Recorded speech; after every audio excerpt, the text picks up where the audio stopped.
Hello students. So students, in the previous class in this chapter, that is metals and non-metals, we had discussed that of the physical properties, and we have also seen the chemical properties of the metals and non-metals. So now we have understood that how metals are differed from that of the non-metal on the basis of their physical properties as well as on the basis of their chemical properties. Okay, now you see, if we talk about the chemical properties, so lot of a chemical reaction goes on, and including the reaction of the metal with that of the acids, the reaction of the metal with the oxygen, as well as the metal reaction with that of the water. Now here the difference is that although they react, but the reaction means the rate of the reaction, or we can say that how they used to react with that of the reactant depends upon the reactivity of the metal. It means if metal is more reactive, then it will going easily react with the oxygen and give result, or it will going to react with the water very easily and form the hydroxide as it is, and or we can say that it will going to react with the acid and form the reaction form the product easily. So depends upon the reactivity they used to react. So we have seen in case of the bases students that for bases the metals they do not react at all. Now then we move and we try to understand that okay, we are saying that the sodium react very easily with the oxygen, with the water, and copper and zinc is they are not very reactive, but you have to apply a certain temperature for them to react and show the reaction, show the product. So how we came to know about this? So we had make a list of the metals on the basis of their reactivity in the order of their decreasing reactivity. We had decided that which one is more reactive than the next one. And why it is important? It is important because this list will help us to find out which is more reactive, and will also tell us that which reactive element can displace the other one. And that reaction is the displacement reaction. So basically what happened in case of the displacement, displace means to change the place, to remove its place and come to that place. Okay, that is the displacement. So here the more reactive metal will displaces that of the less reactive metal. Now, how we came to know that this is the more reactive or less reactive? With the help of the reactivity series. So, it is the reactivity series only which help us to determine that, okay, this metal is more reactive, so it is having a tendency to displace the less reactive which is present in the same reaction. Okay, and we have seen here, like if suppose we will take an example of a copper to that of the magnesium. So what we have observed students that if suppose a magnesium is there and a copper oxide is there, so magnesium is more reactive than that of the copper, so it will displaces the copper, and in place of the copper oxide there will be formation of a magnesium oxide. Is it possible for the copper to do the same with the magnesium oxide? No, because copper is less reactive than that of magnesium. So the less reactive metal will not going to displace the more reactive metal.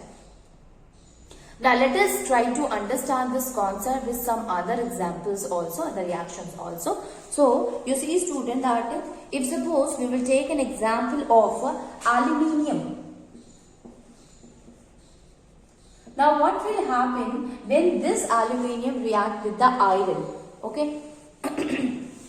So it react with the iron sulfide, iron chloride. With the iron chloride. So is it possible for the aluminium to displace the place? Now let us see what will happen when the aluminium react with the iron chloride. So it will forms and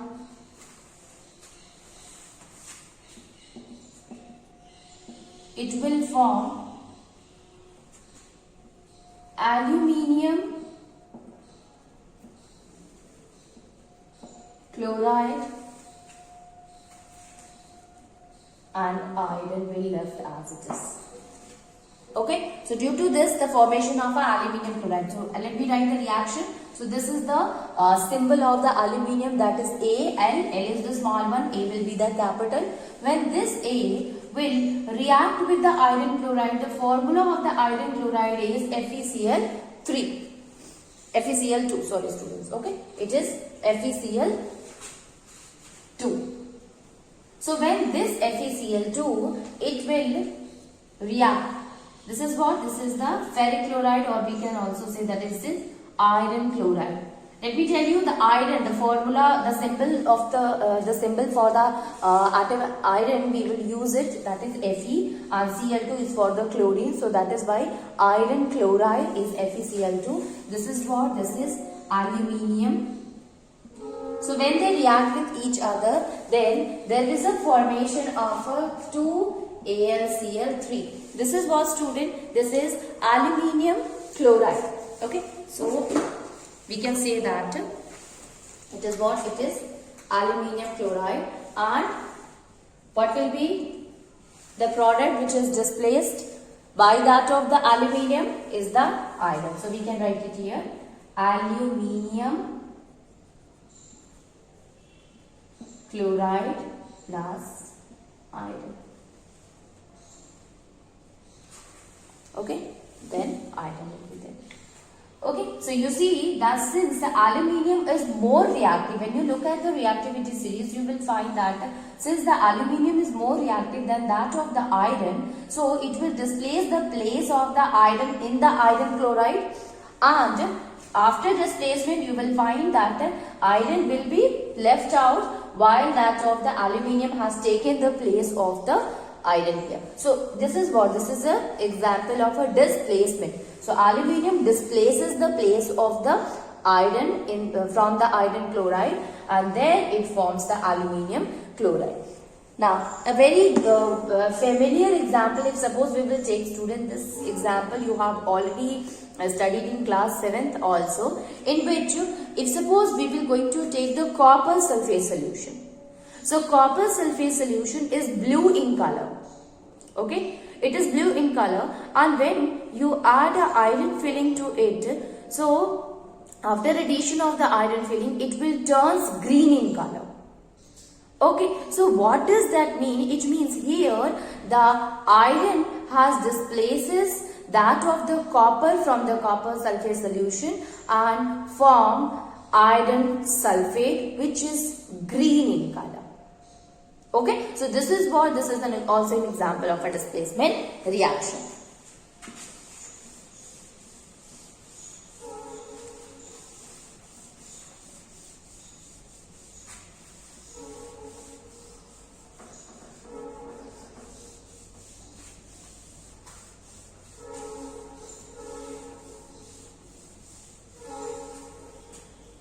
So you see, students, that is iron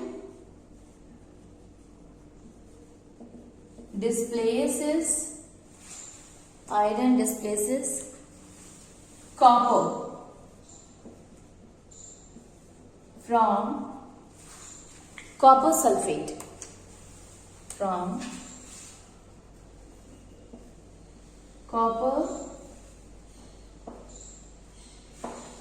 copper sulfate to form iron sulfate. Okay, it will help in forming that of the iron sulfate as well as copper again. So basically what happened, if suppose this is the iron, students, this iron will react with the copper sulfate. The formula of the copper sulfate is CuSO4. So we will write here, it is what? It is iron, and this is copper sulfate, and when both of them, now see, iron being more reactive, it will displace that of the copper, and here there will be the formation of a iron sulfate.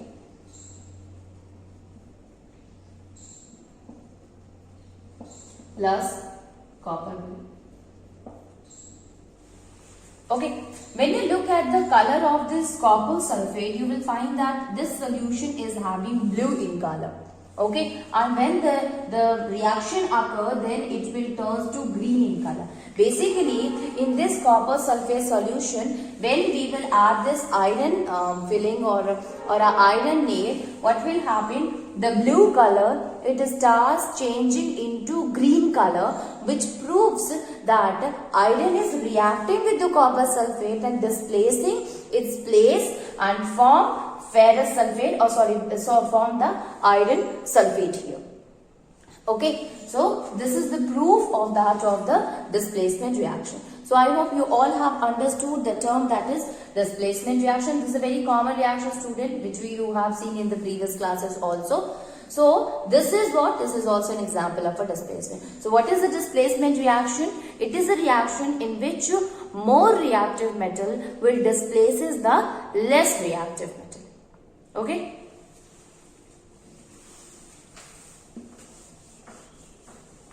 So we have seen the displacement reaction.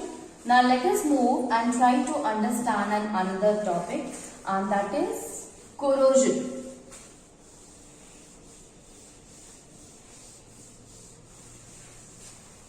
Corrosion.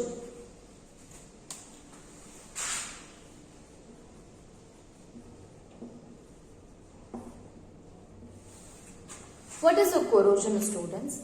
So corrosion, you have heard this term corrode. Okay, even you have seen that when we talk about the acid rain also, we said that acid rain used to corrode. So the term corrosion is, if we talk about the corrosion, basically what happened, in the process, it is a process, corrosion is a process in which the metal surface get eaten up. Okay, and the metal surface get eaten up due to the reaction. And how this reaction take place? It occurs due to the presence of moisture and air. So when the metal react with the moisture and air, then what will happen? The upper surface of the metal, it get eaten up, we can say it get corrode. Okay, it get removed. And this whole process, we call it as corrosion. Okay. So we can say that, and you let me tell you one more thing, student, that the corrosion basically occur in the metals only. Okay, so the upper surface of the metal get eaten up, get destroyed because of the action of the moisture and the air. This process is known as corrosion. So corrosion of metal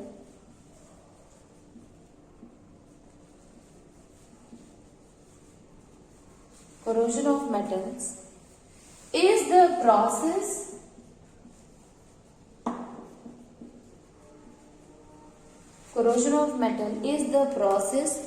due to which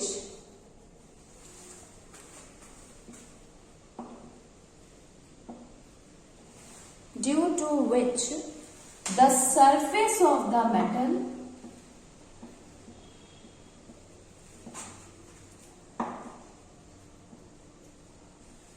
gets eaten up.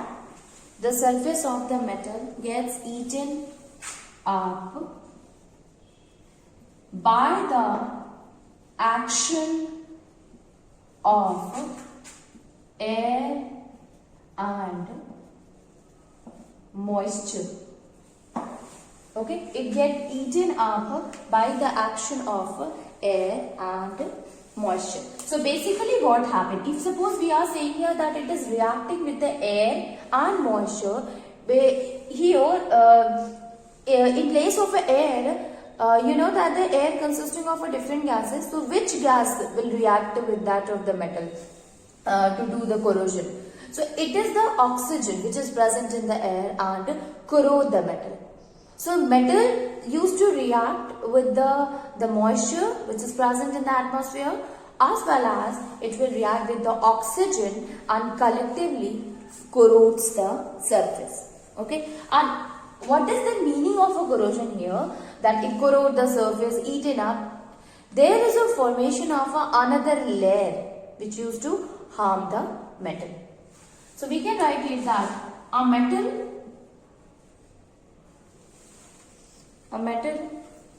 reacts with oxygen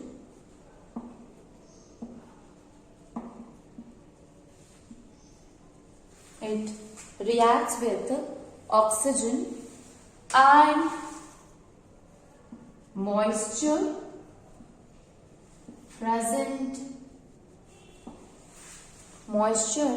present in air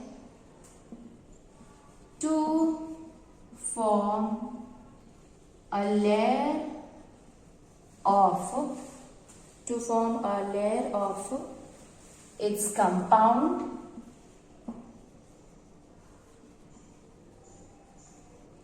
on its surface. To form a compound on its surface. So basically, this process of the corrosion is a continuous process, means it keeps on happening on the metal, and due to which, if it is a continuous process, so it will continuously destroy, the layer of the metal will continuously get eaten up, and you will say that finally it becomes weak also, it can be break easily.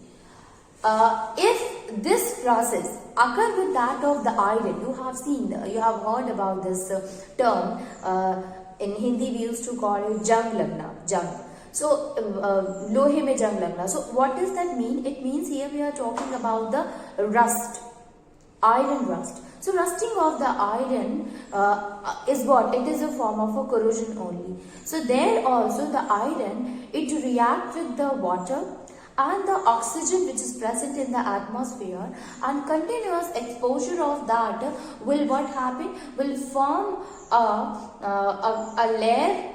a layer of its compound, and finally we use the term for it that is known as the rust, which corrode the metal, which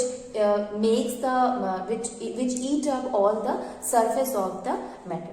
So this happens, if this is happening with that of the iron, we use the term for it, that is rusting of iron, and the compound which is formed by the reaction, that is known as the rust. Let me tell you about that.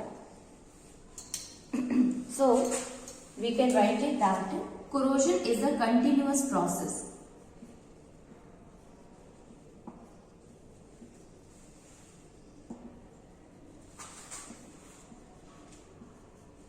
Okay, it is a continuous process which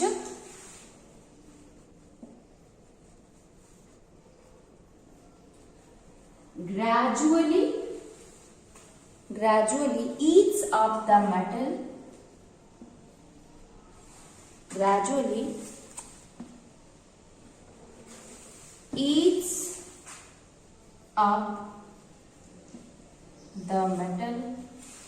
eats up the metal and weakens them. Obviously, how it will weakens it?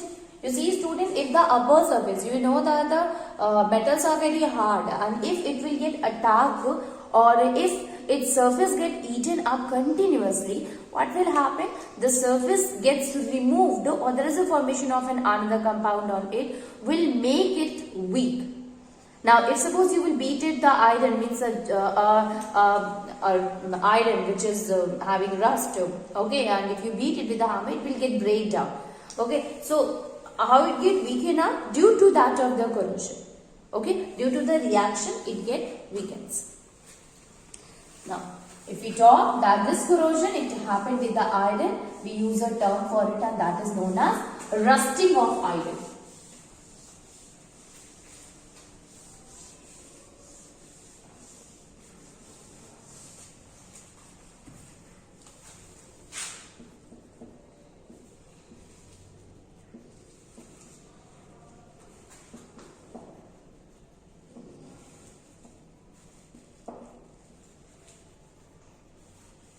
Is called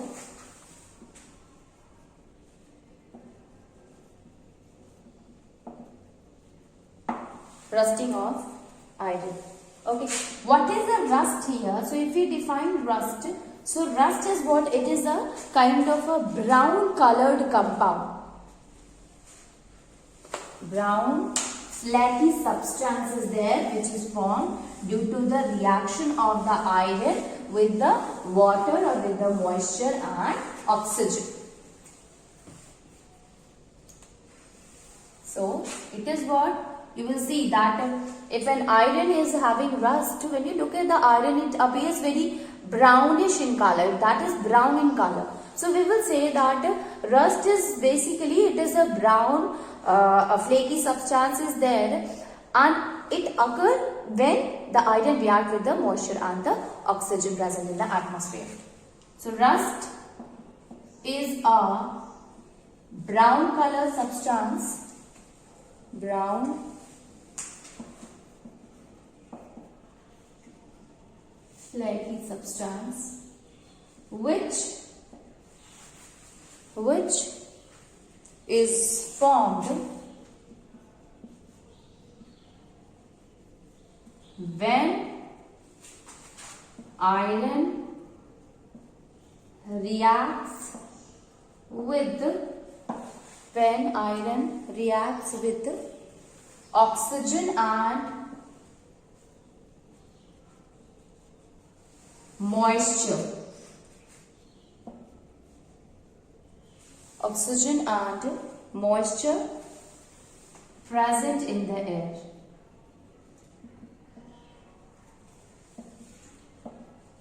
And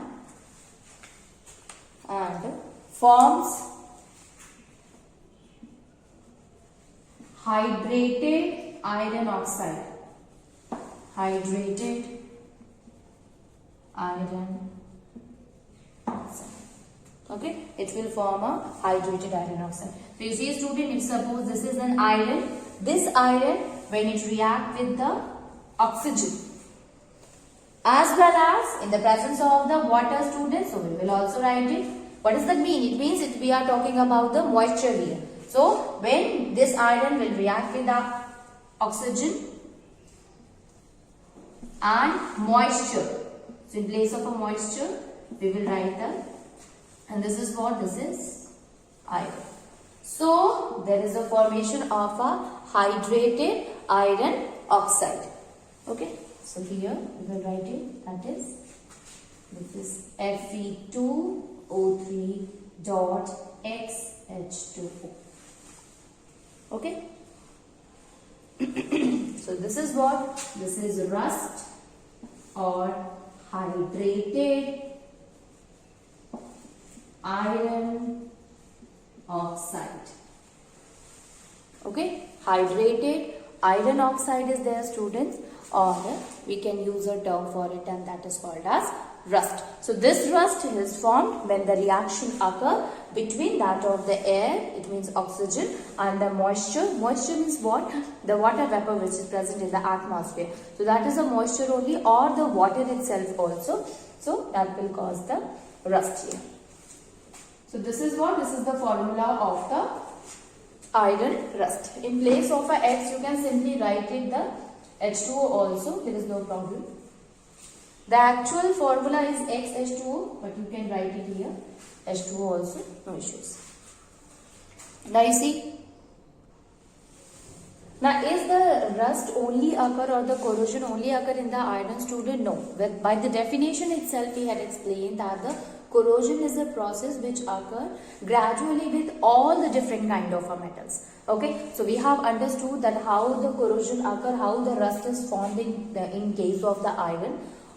Now let us see that there are some other metals also in which the corrosion occur, like silver is there, or copper is there, even aluminium is there. So tarnishing occur due to the corrosion itself. So let us see some other examples.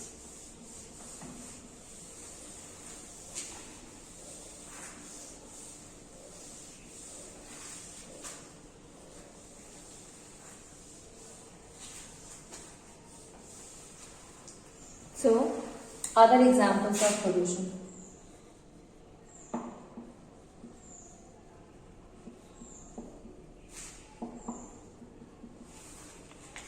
Now, if we talk about the silver, students, so silver they also get tarnished after a few period of a time, and the reason is that this silver will used to react with that of the hydrogen sulfide gas, and finally it will form a silver sulfide on its surface. Okay, so silver is already very shining in appearance, but due to the presence of this the hydrogen sulfide, it will form the silver sulfide, a layer of a silver sulfide also, or there is a formation of a silver sulfide, and due to it the color it becomes dark. Is there any other example? Yes, you can see an example in case of a copper. So copper used to react with that of the carbon dioxide in the presence of a moist air. Moist air, it means oxygen is also there as well as water vapor is also there. So when it reacted with the carbon dioxide and the moist air, then there is a formation of a green coating of the copper oxide and copper copper oxide, or we can say of that of the copper hydroxide. Okay, of the formation of the copper hydroxide. So let us see and find out that what are the different corrosion occur in this silver as well as in that of the copper and aluminium also. So shiny silver object tarnish, it means tarnishing means the color of that object becomes dull. We know that generally they are shining, they are lustrous. Okay, so it get tarnished, it means the color changes or it becomes dull. Okay, so it tarnish when they react with hydrogen sulfide. Hydrogen sulfide is a gas. So hydrogen sulfide gas, which formula is H2S. Okay, it will react with the hydrogen sulfide gas which is present in the air to form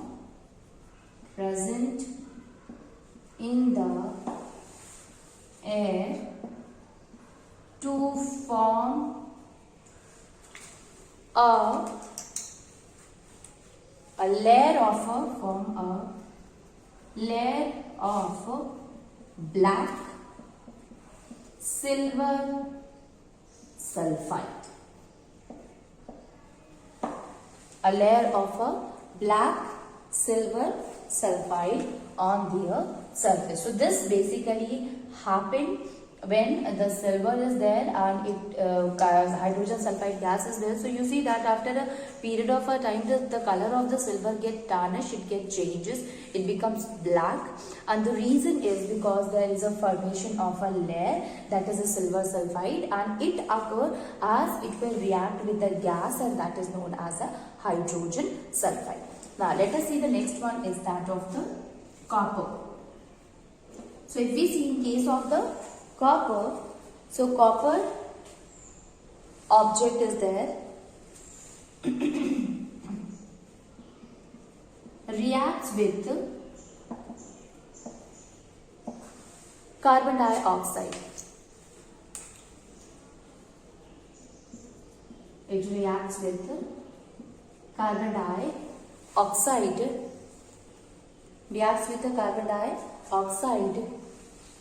present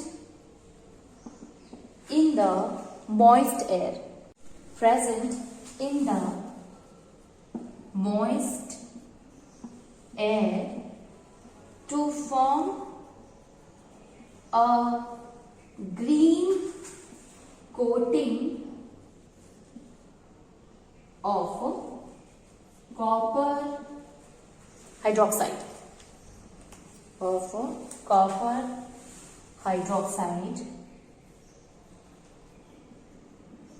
And copper carbonate. Okay, So in place of that of the copper, when the copper react with that of the carbon dioxide, then there is a formation of a copper hydroxide or copper carbonate. Let me write the reaction also, that what basically happened when the copper react with the carbon dioxide. Now you see here student, the formula of the copper is Cu. So when this Cu react with that of the CO2 in the presence of oxygen and water, because this is what, this is the moist air. Okay, so when it react with this moist air, then there is a formation of a CuOH whole twice plus CuCO3. CuCO3. Okay, so this is what, this is copper hydroxide. Okay, so this happens when the copper reacts with the moist air, then there is a formation of a copper hydroxide.